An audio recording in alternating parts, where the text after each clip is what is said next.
Dia 24 de novembro, São João da Cruz, 1591. Foi no ano de 1542, em Fontebeiros, pequena localidade de Castela, nasceu João da Cruz, hoje venerado como grande santo na igreja inteira. Depois da morte prematura do pai, a mãe se mudou para Medina Campo, onde João iniciou os estudos e entrou na ordem de Nossa Senhora do Carmo. Desde a infância, distinguiu sempre uma terna devoção a Maria Santíssima, que mais de uma vez lhe conservou a vida milagrosamente. O que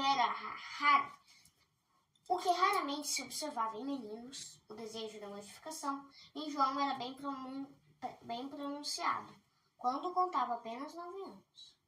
Escolhendo para si um leito duro, poucas horas de sono dava ao corpo, castigando-o ainda com jejuns assaz rigorosos. Estudante, ainda tinha por ocupação predileta visitar os doentes nos hospitais e prestar-lhes serviços. Uma vez feito religioso, não se satisfazia com as praxes disciplinares usuais. Tinha o intento de moldar a vida religiosa pelo rigor antigo da ordem. Tendo chegado o dia da celebração da primeira missa, examinou a consciência com o maior escrúpulo. Não achando falta com que tivesse gravemente ofendido a Deus, deu muitas graças, pedindo a Nosso Senhor que o preservasse sempre do pecado mortal. Esta oração foi ouvida, concedendo-lhe Deus a graça da inocência até a morte. Alcançou na perfeição um grau tão elevado que na sua vida não há exemplo de pecado venial deliberado. Santa Teresa de Jesus, que lhe foi contemporânea, considerava-o santo e afirma que nunca lhe observou a mínima falta. A mesma santa conheceu São João da Cruz por ocasião da fundação de um convento em Medina Campi. João, levado pela inclinação à vida austera, tensionava entrar na ordem dos trapistas, mas antes de tomar qualquer resolução definitiva neste sentido, pediu o conselho de Santa Teresa. Essa lhe disse que mais acertado andaria, e mais do agrado de Deus, se permanecesse na ordem carmelita e se incumbisse também da reforma da disciplina regular.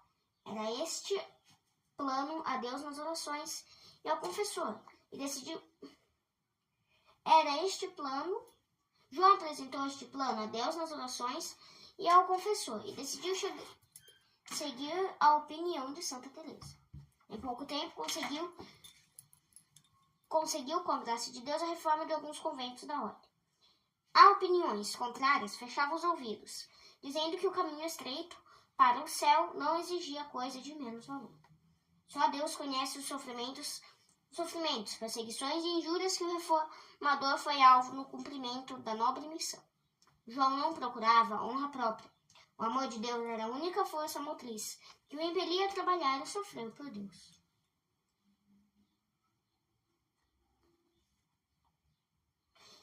O amor de Deus era a única força. Jesus Cristo, em uma aparição com que se dignou de distinguir a seu servo, perguntou-lhe pela recompensa que esperava dos trabalhos e sofrimento. João respondeu-lhe: não outra coisa, Senhor, senão sofrer por vosso amor e ser desprezado pelos homens. Eram 3 coisas que pedia a Deus lhe concedesse. Primeiro, dar-lhe força para trabalhar e sofrer muito. Segundo, não fazer sair deste mundo como superior de uma comunidade. E terceiro, deixá-lo morrer desprezado e escarnecido pelos homens. Este desejo de ser desprezado era o fruto da meditação constante sobre a sagrada paixão e morte de Jesus Cristo. Falando neste grande mistério da nossa religião, o semblante ardia-lhe, e durante a celebração da Santa Missa lhe era frequente estado estático, e dos olhos lhe corriam abundantes lágrimas. Nosso Senhor Jesus Cristo mostrou-se de uma vez na figura que tinha, quando morreu na cruz. Esta imagem ficou tão profundamente gravada na memória do santo que não podia recordá-lo sem chorar. A todos que com ele se relacionavam, João da Cruz recomendava com muito empenho as devoções ao Salvador crucificado, à Santíssima Trindade, ao Santíssimo Sacramento.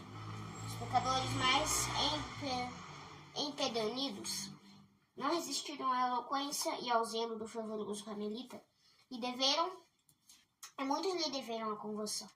É inegável que a graça divina muito auxiliou na grande influência que exercia sobre os corações.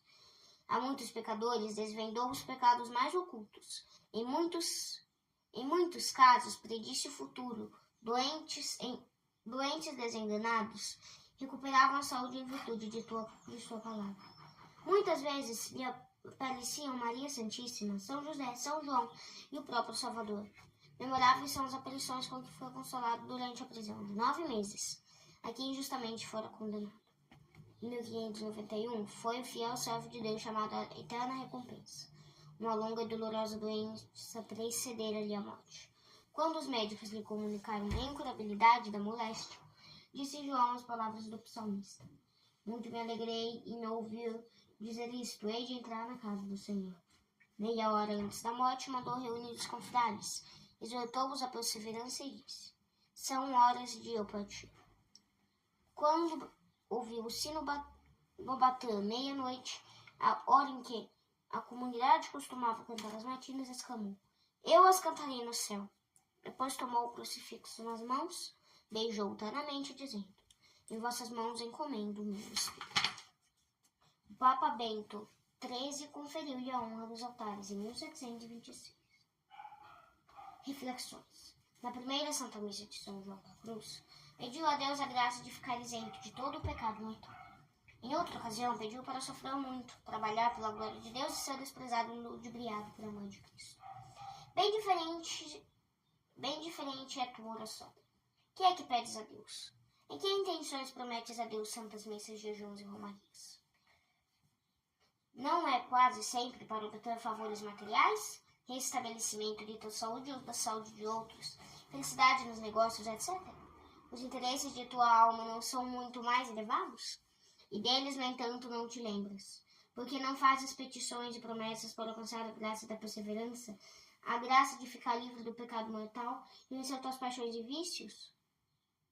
Pede, diz o cardeal Hugo, pede a Deus tudo o que é útil e necessário para a tua salvação.